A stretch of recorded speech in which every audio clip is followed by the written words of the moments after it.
నమస్కారం. తెలంగాణ ఏమన్నా మీ అయ్య జాగీరా? నేను అడుగు పెడితే ఆపుతారా?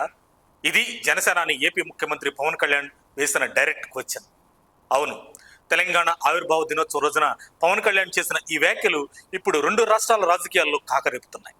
తనను టార్గెట్ చేస్తున్న వారికి, తనపై విద్వేషం చెందుతున్న వారికి పవన్ తనదైన శైలిలో ఇచ్చిన స్ట్రాంగ్ కౌంటర్ ఏంటి? తెలంగాణ రాజకీయాల్లో జనసేన వేయబోతున్న ఆ కొత్త అడుగు ఏంటి? Let's watch this story. ఇన్నాళ్లు తెలంగాణలో జనసేన పొలిటికల్ యాక్టివిటీస్ పై కాస్త సైలెంట్ గా ఉన్న పవన్ ఒకేసారి రాజకీయ బాంబు పేల్చారు. రాబోయే తెలంగాణ అసెంబ్లీ ఎన్నికలతో పాటు జీహెచ్ఎంసీ ఎన్నికల్లోనూ జనసేన పోటీ చేసి తిరుగుతుందని కుండబద్దలు కొట్టారు. పొత్తులతో వెళతామా, ఒంటరిగా పోటీ చేస్తామా అనేది కాలమే నిర్ణయిస్తుందని, ఎవరు కలిసి వచ్చినా రాకపోయినా తెలంగాణ ప్రజల కోసం జనసేన పోరాడుతుందని స్పష్టం చేశారు. రాష్ట్రంలో జరుగుతున్న ప్రతి అన్యాయాన్ని ఇకపై ప్రశ్నిస్తామని తేల్చి చెప్పారు. ఇక తనను తెలంగాణలో అడుగు పెట్టనే మోమంటూ కొందరు చేస్తున్న బెదిరింపులపై పవన్ కళ్యాణ్ తీవ్ర స్థాయిలో విరుచుకుపడ్డారు. ప్రాంతీయ విద్వేషం ఉగ్రవాదం కంటే ప్రమాదకరమని ఘాటుగా వ్యాఖ్యానించారు.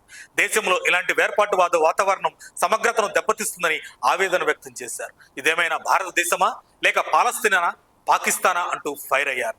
దేశంలో ఒక రాష్ట్రం నుంచి మరో రాష్ట్రానికి వెళ్లాలంటే పాస్పోర్ట్లు తీసుకోవాలని లాజిక్ తో ప్రశ్నించారు. ఈ ప్రాంతీయ విద్వేషాలను దశాబ్దానికి పైగా భరించామని, ఇకపై ఏమాత్రం సహించేది లేదని వార్నింగ్ ఇచ్చారు. బీఆర్ఎస్ అధినేత కేసీఆర్ మహారాష్ట్ర, పంజాబ్ రాష్ట్రాల్లో పర్యటించవచ్చు. రాహుల్ గాంధీ, ప్రియాంక గాంధీలు కేరళలోని వైనాడులో పోటీ చేయొచ్చు. కానీ పవన్ కళ్యాణ్ మాత్రం తెలంగాణలో పర్యటించకూడదా అంటూ విపక్షాల మైండ్ బ్లాక్ అయ్యే ప్రశ్న సంధించారు.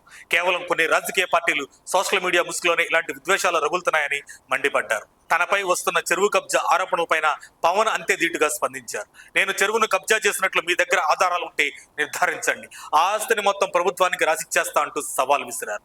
అంతేకాదు, తెలంగాణ, ఏపీ రాష్ట్రాలను కలిపే జాతీయ రహదారికి ఉమ్మడి రాష్ట్ర మాజీ ముఖ్యమంత్రి, తెలంగాణ బిడ్డ అయిన బూర్గుల రామకృష్ణారావు గారి పేరు పెట్టాలని ప్రభుత్వాన్ని డిమాండ్ చేసి అందరూ మనసు గెలుచుకున్నారు. మొత్తం మీద పదే పదే తనపై ప్రాంతీయ ముద్ర వేయాలని చూస్తున్న వారికి, సోషల్ మీడియా ట్రోల్స్ కి పవన్ కళ్యాణ్ ఇచ్చిన ఈ కౌంటర్ ఇప్పుడు హాట్ టాపిక్ గా మారింది. రాబోయే రోజుల్లో జనసేన తెలంగాణలో ఎలాంటి రాజకీయ ప్రకంపనలు సృష్టిస్తుందో చూడాలి. మరిన్ని అప్డేట్స్ కోసం మా కాయ్ టీవీని సబ్స్క్రైబ్ చేసుకోండి. మా వీడియో కనుక మీకు నచ్చినట్లయితే లైక్ చేయండి, షేర్ చేయండి. మీ విలువైన అభిప్రాయాలను కామెంట్ బాక్స్లో తెలియజేయండి.